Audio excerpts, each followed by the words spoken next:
사도신경 내용으로 살아계신 하나님께 우리의 신앙을 고백하심으로 하나님께 영광 돌리겠습니다. 전능하사 천지를 만드신 하나님 아버지를 내가 믿사오며 그 외아들 우리 주 예수 그리스도를 믿사오니 이는 성령으로 잉태하사 동정녀 마리아에게 나시고 본디오 빌라도에게 고난을 받으사 십자가에 못 박혀 죽으시고 장사한 지 사흘 만에 죽은 자 가운데서 다시 살아나시며 하늘에 오사 전능하신 하나님 우편에 앉아 계시다가 죄에서 산 자 죽은 자를 심판하러 오시리라. 성령을 믿사오며 거룩한 공예와 성도가 서로 교통하는 것과 죄를 사해 주시는 것과 몸이 다시 사는 것과 영원히 사는 것을 믿사옵나이다. 아멘. 하나님 아버지여 감사합니다. 오늘도 주일을 맞이해서 하나님께 예배드리며 영광 돌릴 수 있게 하심을 감사합니다. 날씨가 무더운 가운데 있습니다. 이 무더운 가운데에 우리가 지치지 아니하도록 하나님이 인도하여 주시고 저희들에게 건강 주시고 강건함을 허락하여 주시고 우리의 육체가 고장나지 아니하도록 하나님이 함께하여 주시옵소서. 또 이렇게 외적인 이 전염병으로부터 지켜주시고 우리의 삶에서부터 어려움과 각종 위험으로부터 또 저희들을 지켜주셔서 하루하루의 삶을 평안하게 또 안전하게 지낼 수 있게 해 주시옵소서. 오늘도 함께 하시고 우리의 기도를 받아주시고 함께 하소서. 예수님의 이름으로 기도드렸습니다. 아멘. 누가복음 9장 1절에서 9절입니다. 누가복음 9장 1절에서 9절.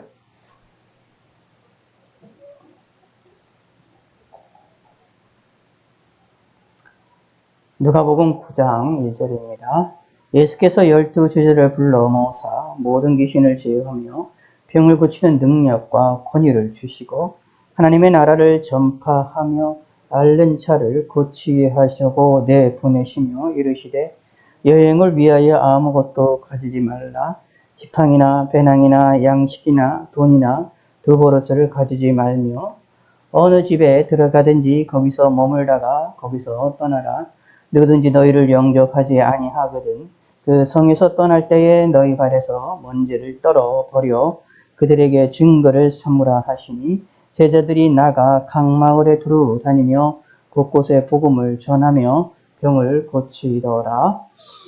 분봉왕 헤롯이 이 모든 일을 듣고 심히 당황하니 이는 어떤 사람은 요한이 죽은 자 가운데서 다시 살아났다고도 하며 어떤 사람은 엘리야가 나타났다고도 하며 어떤 사람은 옛 선지자 한 사람이 다시 살아났다고도 하니라. 헤롯이 이르되 요한은 내가 묵을 베었거늘 이제 이런 일이 들리니 이 사람이 누군가 하며 그를 보고자 하더라. 아멘. 오늘은 누가복음 9장에서부터 9장 1절에서부터 9절까지 있는 말씀으로 하나님이 예수님께서 12제자를 하나님 나라를 전파하기 위하여 귀신을 쫓고 병을 고치는 능력과 권위를 주시면서 그들에게 여러 지역에 가도록 하게 하셨던 그런 사건과 이 일을 통한 예수님의 소문이 급격히 퍼짐을 통하여서 헤롯 왕이 심히 당하는 모습이 오늘 본문을 통하여 우리가 함께 살펴보도록 하겠습니다. 우리가 성경을 위해 읽으실 때에 조심해야 될 것 중에 하나가 현재 우리가 살고 있는 시대의 그런 문화와 또는 상황을 성경에다가 있는 그대로 대입을 해서 이해를 하려고 하면 때로는 좀 성경을 곡해를 하거나 오해를 하거나 하나님의 뜻을 왜곡하는 일까지도 벌어질 수 있기 때문에 우리는 참 조심을 해야 되는 부분들입니다. 오늘 이 본문에 있는 내용도 우리가 함께 읽어볼 때 현재 우리가 살고 있는 정보화 시대에 살고 있고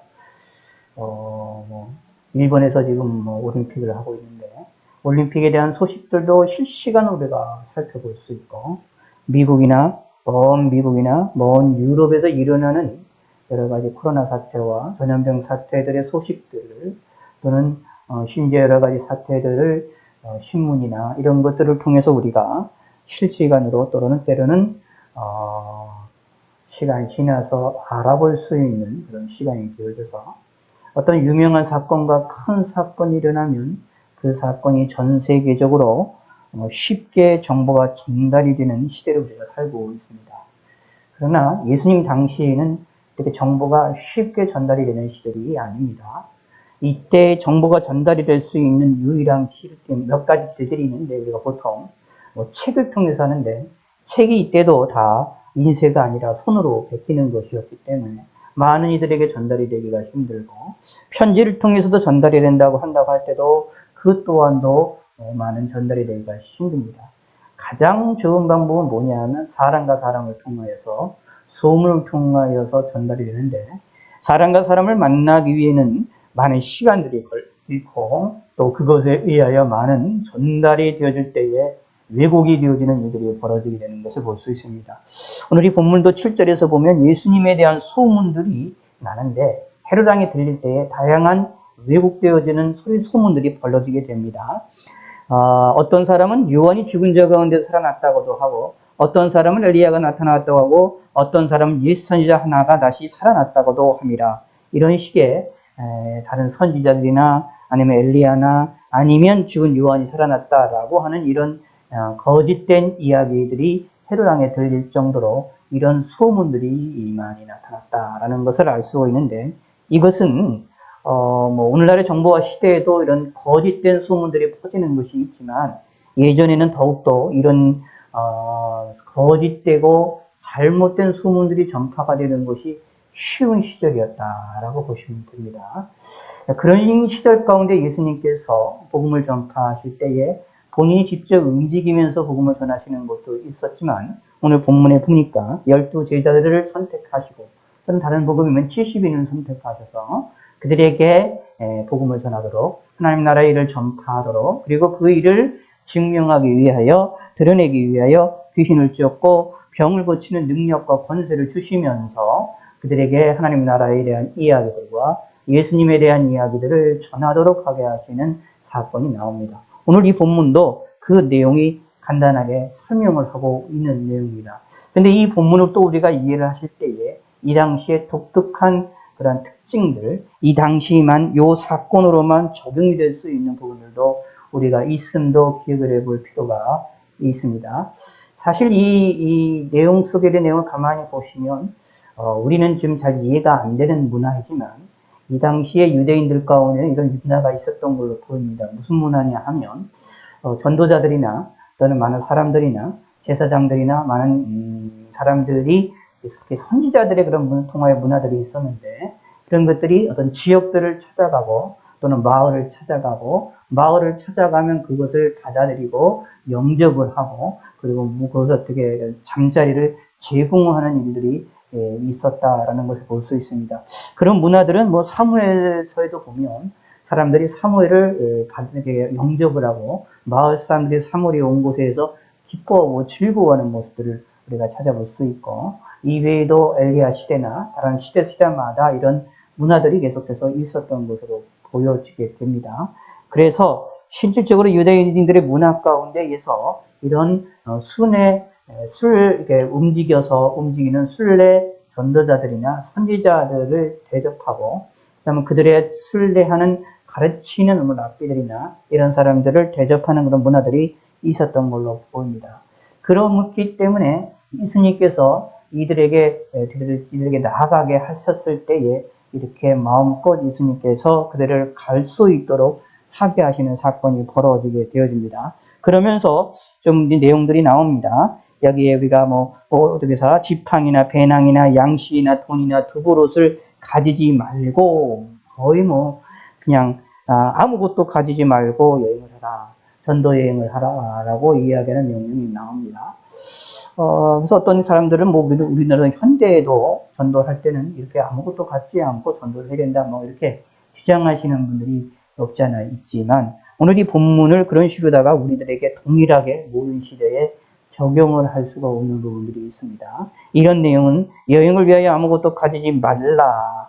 그리고 지팡이나 배낭이나 양식이나 돈이나 두보롯을 가지지 말라라고 하는 것이고, 그 다음에 어느 집에 들어가든지 거기서 머물러 거기서 있다가 떠나라라고 말을 하는 것들은 이 당시의 문화 속에서 많은 이들이 데려왔을 때에 모르는 사람이라 할지라도 그 사람을 대접하는 문화들이 있었던 그런 시절 속에서 이것은 당연하게 일어났던 현상이다라고 보시면 되지만, 오늘날 우리들에게는 이러한 현상들이 없기 때문에 이것이 그대로 적용이 되기는 상당히 힘들다라는 것들을 우리가 살펴볼 수 있습니다. 사실 이런 사건들을 우리가 종종 성경에 나옵니다.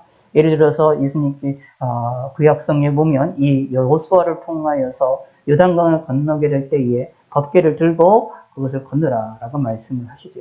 건너라라고 말씀을 하시고, 또 예를 들어서 베드로 같은 경우에서도 풍랑 치는 곳에서 예수님께서 물 위를 걸어 오시니까 베드로를 향하여서 베드로가 거기서 예수님을 보고 자기도 걸을 수 있게 거기로 와달라고 얘기를 하니까 예수님께서 이리 오라고 얘기하잖아요. 그 얘기를 듣고 그를 갔을 때 물 위를 걷는 것을 우리가 살펴볼 수 있습니다.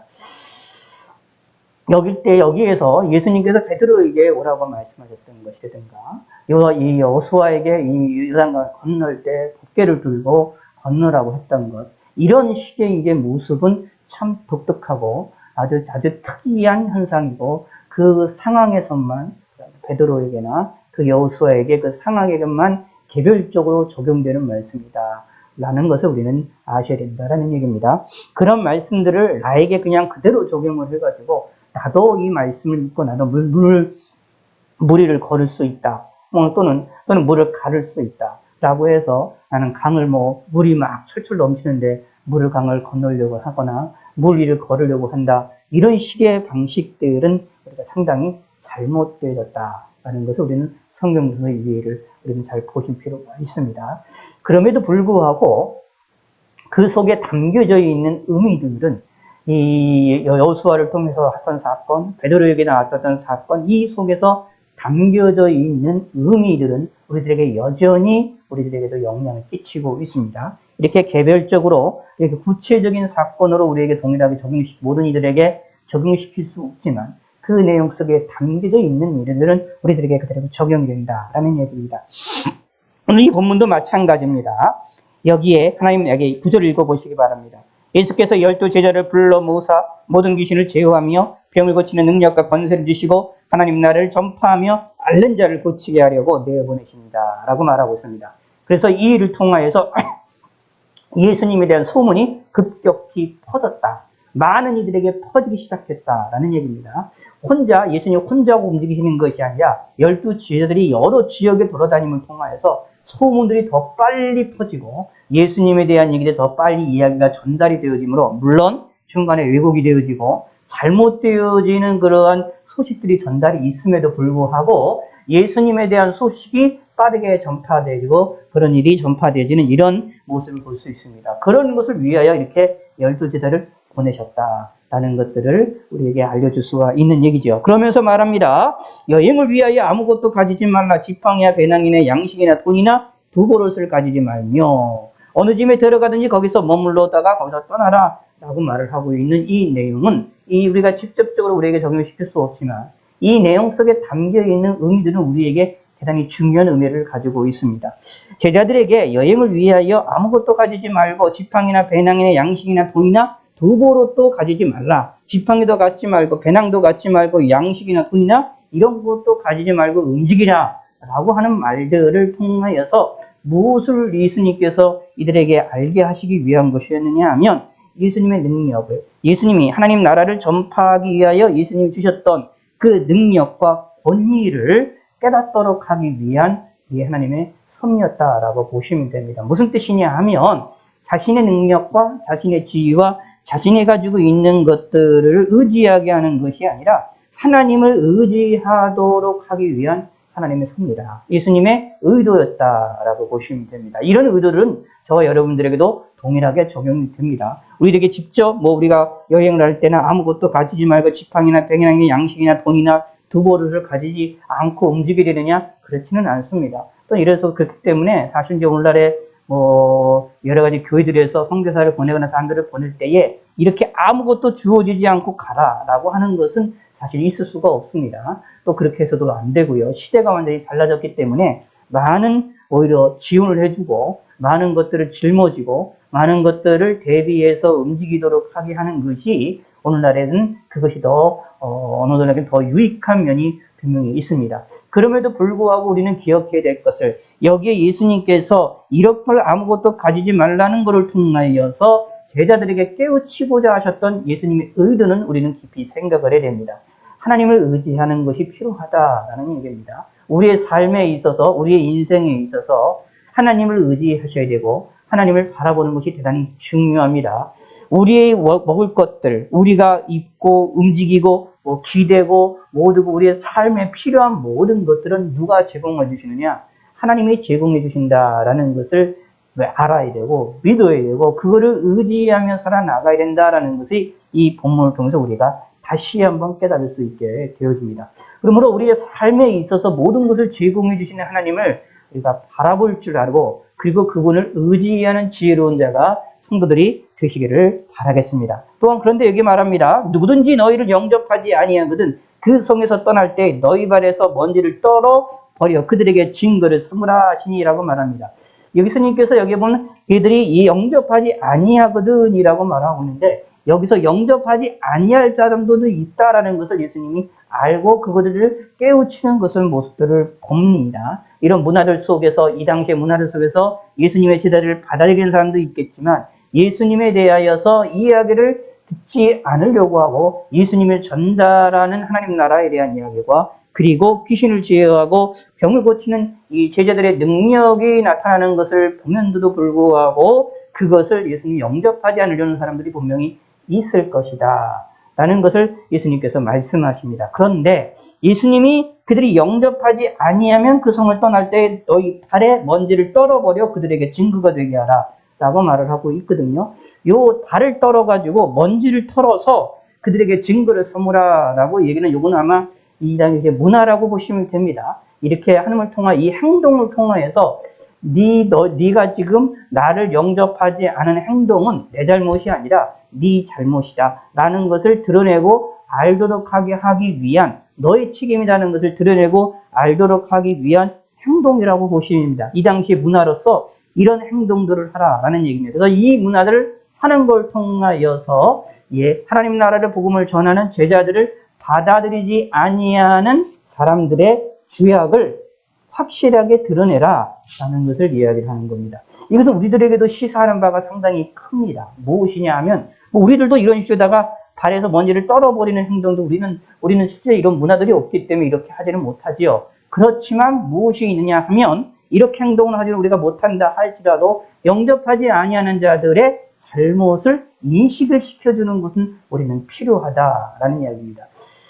죄악에 대해서 인식을 시켜주고 악에 대해서 인식을 시켜줄 줄 아는 그런 지혜로운 자들이 우리가 되시기를 바라겠습니다. 이게 사실 성경에서도 되게 중요하게 우리에게 말하고 있는 내용입니다. 사실 하나님이 우리에게 말씀하시는 것, 성경을 통해서 말씀하시는 이유들 여러 가지도 있는데 그 중에 하나가 뭐냐면 나의 죄악을 알게 하고 깨닫게 하는 겁니다.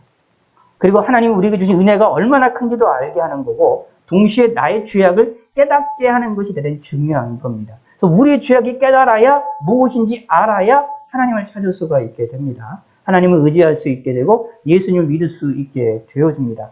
그러므로 우리의 잘못된 것들을 인식한다라는 것이 너무나도 중요하다라는 것입니다. 이것을 예수님께서는 명확하게 이들에게 알려주는 것입니다. 복음을 전하러 갔던 하나님 나라의 진리를 전하러 가는 이 제자들을 영접하지 않는 것은 결국 예수님을 영접하지 않는 것이고 결국 하나님을 영접하지 않는 것이고 진리를 듣고자 하는 기회를 스스로가 박탈을 하는 것이기 때문에 스스로가 거부하는 것이기 때문에 그 거부하는 죄는 누구에게 있느냐 하면 복음 전달하는 사람들에게 있는 것이 아니라 그에게 있는 것이 아니라 받아들이지 않는 사람들에게 있다라는 것을 이 행동으로 이 당시의 이 문화로 발을 떨어서 먼지를 떨어버리는 이 행동을 통해서 그 죄악의 책임이 이들에게 받아들이지 않는 사람들에게 있음을 증거하는 모습이 나타납니다. 그 일 통해서 뭐를 하느냐 사실 이것이 이런 행동을 안 해도, 이런 행동을 안 해도, 당연히 그들의 잘못된 것들, 예수님이 전했던 이 제자들의 이 복음에 대한 이야기를 받아들이지 않는 사람들의 죄악에 대한 그런 내용들은 분명히 이런 행동을 하지 않아도 분명한 사실이지만, 명백한 사실이지만, 그럼에도 불구하고 예수님께서 이런 행동을 하라라는 걸 통하여 그들의 죄악이 그것이 전면에 들어서도록 하게 하라라는 얘기입니다. 여기는 또 다른 의미가 우리가 숨겨져 있는 것이 있는데, 이렇게 드러내는 것을 통하여 무엇을 하게 되는 것이냐 하면 회개하기를 바라고 회개를 촉구하기 위한 방식이라고 보시면 됩니다. 성경에서는 항상 기억을 하셔야 돼요. 하나님이 우리의 죄악들, 성경에서는 유대인들이나 그다음에 이게 하나님 백성들의 죄악들을 이렇게 지적을 하실 때가 많아요. 심지어 여러분 잘 아시는 다윗왕 같은 경우에 잘못한 것에 대해서 하나님께서 이 나란 선지자를 통하여서 지적을 할 때 너무나도 세밀하고 아프게 이렇게 지적을 해서 드러내시거든요. 그럼 그 드러내시는 게 이게 뭐냐라는 겁니다. 심지어 이제 처음에 이제 가인 같은 경우가 가인도 자기 동생 쳐 죽이고자 하는 마음이 생겼잖아요. 그때에도 어떻게 되냐면 가인에게 말씀하셔서 막잖아요. 막는데 그때 말합니다. 내 마음속에 있는 것 그대로 행하지 말라라고 해서 그 속에 있는 것들을 어떻게 드러내셔가지고 하지 못하도록 하게 하시는 사건이 벌어집니다. 근데 그런 모든 원인은 이렇게 잘못된 것들을 지적하시는 이유들이 있어요. 목적이 뭐냐 하면 회개하기를 원하시는, 회개를 촉구하시는 모습이다라는 얘기입니다. 그 일에 대하여서 가인처럼 거부하는 사람들이 있고 다윗처럼 아멘하고 회개하고 돌아서는 사람들이 있다라는 것입니다. 근데 그 중에 우리는 어떤 사람이 되느냐 하면 다윗처럼 아멘하고 회개할 줄 아는 사람들이 되게 된다라는 얘기입니다. 사실 이 속에서도, 이 5절 속에서도 보이지 않게 이들에게 자신들이 이 제자들을 거부하는 그 마을 사람들을 향하여서 그들을 회개하도록 하기 위한 하나님의 그들을 불쌍히 여기는 그 모습이 이 안에 담겨 있다라는 얘기입니다. 자, 이런 행동들을 본다면 예수님을 영접하지 아니하, 여기서 예수님을 다시 말하면 제자들을 영접하지 아니하는 것이 이게 얼마나 큰 죄냐라는 것들을 이것이 사람들에게 인식을 시키기 위함입니다. 생각을 한번 해보세요. 이 당시 사람들의 문화 속에서 이 사람이 어떤 한 사람이 가서 이게 발에다가 먼지를 떨면서 그렇게 막 나가는 이 행동이 이 당시에 이 문화는 내가 행동하는 것에 대해서 받아들이지 않는 것이 이 잘못된 것이 너희들에게 있다라는 그런 의미를 가지고 있다라는 것을 사람들이 모르겠습니까? 알잖아요. 저 행동의 모습이 지나다니는 전에 순례하는 저 사람의 순례하는 이 12 제자들의 이 모습을 순례하면서 지나가는 이들의 모습의 행동의 모습을 알 거 아닙니까? 인식할 거 아니에요. 이 당시의 문화 이것이 그런 거니까. 그런데 이것은 또 뭐가 있느냐 하면 사실 단순한 게 아니라 유대 백성들은 종교 사회거든요. 종교 사회라는 얘기는 하나님을 인식하며 살아나가는 그런 사회입니다. 왕정시대처럼 하나님을 믿었다 안 믿었다 이런 시대가 아니라 이들은 온전하게 하나님을 믿고자 노력을 하는 그런 시대인데 그런 시대 속에서 어떻게 되냐면 이런 행동들을 한다라고 한다면 깨어있는 사람이라고 한다면 우리의 행동이 잘못된 게 아닌가라고 하는 의문을 품을 수 있게 해줄 수 있지 않겠습니까? 그래서 그것을 하는 예수님께서는 의도하시고 그 일을 통하여 회개하기를 기회를 주시기 위한 방식이었음을 우리도 기억해 볼 필요가 있다라는 얘기입니다. 이렇게 하나님은 우리를 사랑하신다라는 것이고 우리를 향하여서 하나님께 회개를 하도록 우리에게 촉구하신다라는 것도 기억을 하실 필요가 있습니다. 그러면서 이 제자들이 각각 나가 각 마을에 두루 다니면서 곳곳에 복음을 전하며 병을 고치는 행동들을 합니다. 복음을 전하면서 또 이것으로만 끝나지 않고 병도 고침을 통하여서 이때에 이제 이 병 고치는 것들은 복음이 올바르다라는 것을 증명하기 위한 하나의 증명의 도구였음을 우리가 기억해야 됩니다. 표적이었습니다. 그것의 내용의 사건이 나타났다. 이 사도들에게 나타났던 이런 병 고침의 이런 표적들은 말 그대로 표적의 사건으로서 증거의 증명의 사건으로서 같이 움직였음을 우리는 성경에서 발견해낼 수가 있지요. 자, 이런 일이 벌어져서 이 중에 그렇다는 얘기는 그 중에서 예수님에 대해서 받아들이게 되고 이 제자들이 전하는 하나님 나라에 대해서 받아들였던 사람도 있다라는 것을 알 수가 있는데, 자, 이에 반해서 분봉왕 헤롯은 이 이야기를 듣고 비록 왜곡된 소리도 듣지만 여기 내렸던 소리도 듣지만 심히 당황을 하게 되는 모습이 나옵니다. 당황하는 이유가 뭐냐 하면 이 자신이 요한을 목을 베었다라고 말을 하고 있는 내용으로 볼 때, 자, 9절에 봅시다. 시작. 헤롯이 이르되 요한은 내가 목을 베었거늘 이제 이런 일이 들리니 이 사람은 누군가의 그를 보고자 하더라라고 말하고 있는데, 여기에 요한을 내가 목을 베었다라고 하는 모양 봤을 때 자기도 어느 양심적으로 이 세례 요한을 목을 벤 것에 대한 어떤 양심적인 좀 그런 내용이 있던 걸로 보여집니다. 그렇지만 그 양심에 약간 있는 그런 것으로만 끝난지 실질적으로는 온전한 개념이 아니었음은, 회개의 개념이 아니었음을 알 수가 있어요. 자, 그러므로 잘 보시기 바랍니다.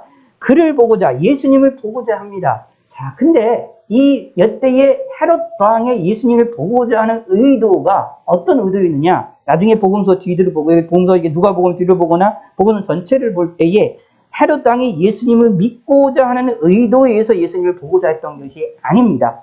예수님을 보고자 했던 의도는 이에 철저하게 뭐가 되느냐 하면 자신의 궁금증, 자신의 당황스러움을 해결해 보려고 하는 것뿐이지, 자신의 양심이 좀 찔리는 것, 예수님의 행동을 통해서 자신이 죄악된 세례 요한을 어떻게 해요? 죄도 없는데 그냥 죽인 거거든요.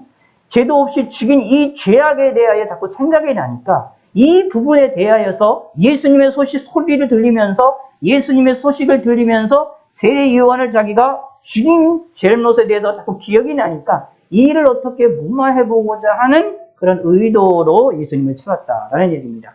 믿음의 개념으로 찾은 게 아니죠. 오늘 아침에 보았던 것처럼 야이로의 개념처럼 자기의 딸을 살리기 위하여, 또 여기는 혈루증 여인을 알았던 사람이 예수님께 몰래 접근했던 것처럼 이런 식의 개념으로, 다시 말하면 예수님을 긍정적인 입장에서 믿음의 눈으로 다가온 것이 아니라, 헤롯 왕은 예수님을 대적하기 위하여 자신의 유익에 만족, 양심에 꺼리는 그 부분들을 조금이나마 뭔가 해소를 해보려고 하는 그냥 인간적인 방법에 의하여 예수님을 만나고자 했다라는 것을 우리는 알 수 있습니다. 이렇게 성경에서는 예수님께 다가가는 사람들 가운데에 예수님을 믿음의 사람으로, 믿음의 개념으로 다가가려고 하는 사람이 있는가 하면, 예수님을 부정적인 보러 보기 위하여 예수님을 보고자 하는 사람들도 있음을 우리에게 알려주고 있습니다. 이것은 우리의 신앙생활할 때 이 세상에서도 동일합니다. 오늘날 세계에서도 동일합니다. 예수님을 바라보는 사람들 가운데 두 가지 시각이 있다. 하나는 예수님을 믿고자 하는 사람이 있고, 하나는 예수님을 믿고자 하는 것이 아니라 예수님에 대하여 뭔가 공격을 하고 예수 믿는 것에 대하여서 뭔가 꼬투리를 잡고자 하려고 접근하는 사람들이 있다라는 것입니다. 그때 우리는 어떻게 해야 될 것이냐, 어떤 사람들이 될 거냐, 또 이런 사람들은 어떻게 돼야 될 것이냐라는 것이 우리들에겐 지혜가 필요하겠죠.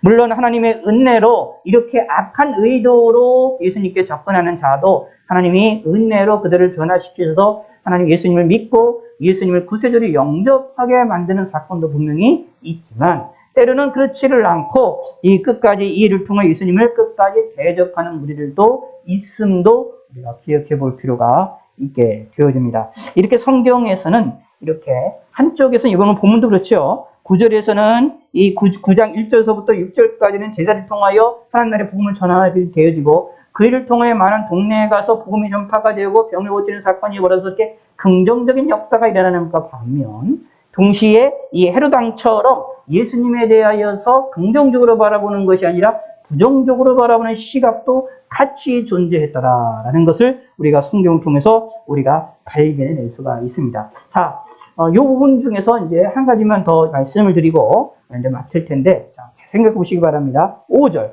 시작. 누구든지 너희를 영접하지 아니하거든 그 성에서 떠날 때에 너희 발에서 먼지를 떨어버려 그들에게 증거를 삼으라 하시니, 그런데 6절에 보면 제들이 나가서 강물에 두루 다니며 곳곳에 복음을 전하며 복음을 고치더라 라고 말하고 있죠.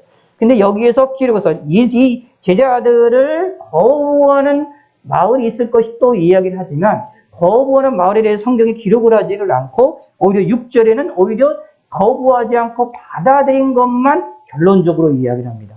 예수님이 그 일에 대해 행동할 것을 미리 가르쳐 주었지만, 오히려 성경에 기록된 것은 오히려 많은 사람들이 이 제자들을 받아들이고 복음을 듣고 그리고 병을 고침을 받는 놀라운 일이 벌어지는 것을 우리는 여기에 통하여 찾아볼 수 있습니다. 이런 것을 통하여 또 무엇이 있느냐 하면, 사실 분명히 예수님을 거절하는 사람도 있었겠지요. 그렇지만 거의 많은 사람들이 예수님을 받아들였고 예수님에 대한 예수님의 전하는 그리고 예수님이 전하고 제자들을 보냈던 그 제자들을 바라던 사람들이 많았음도 우리는 기억해 볼 수 있다라는 얘기입니다. 그와 반대로 헤롯 왕과 비교해 본다면 참 이게 우리에게 참 시사하는 바가 큽니다.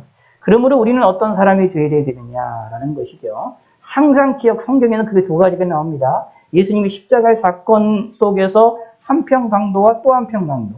한평강도는 예수님을 끝까지 거부하지만 한평강도는 예수님을 영접합니다. 근데 성경의 요 복음서 전체를 보면 항상 제가 말씀드리지만 처음에 둘 다 예수님을 거부했고 예수님을 욕했던 사람이지만 한평강도는 끝까지 예수님을 욕하는 곳으로 갔고 그러나 한평강도는 그 중간에 예수님을 영접하고 예수님을 향하여서 자신이 낙원했을 때 나를 기억해달라고 강구하게 되는 놀라운 회개 역사가 일어났다라는 것을 우리는 살펴볼 수 있습니다. 이렇게 십자가의 사건이 일어났던 것처럼 예수님으로 인하여 두 부류로 딱 갈라지는 것처럼 항상 우리의 신앙생활은 이 두 가지의 부류로 항상 갈라져 있음을 우리는 기억을 하셔서 우리가 어느 편에 서야 되는지를 항상 기억하시는 믿음의 성도가 되시기를 바라겠습니다.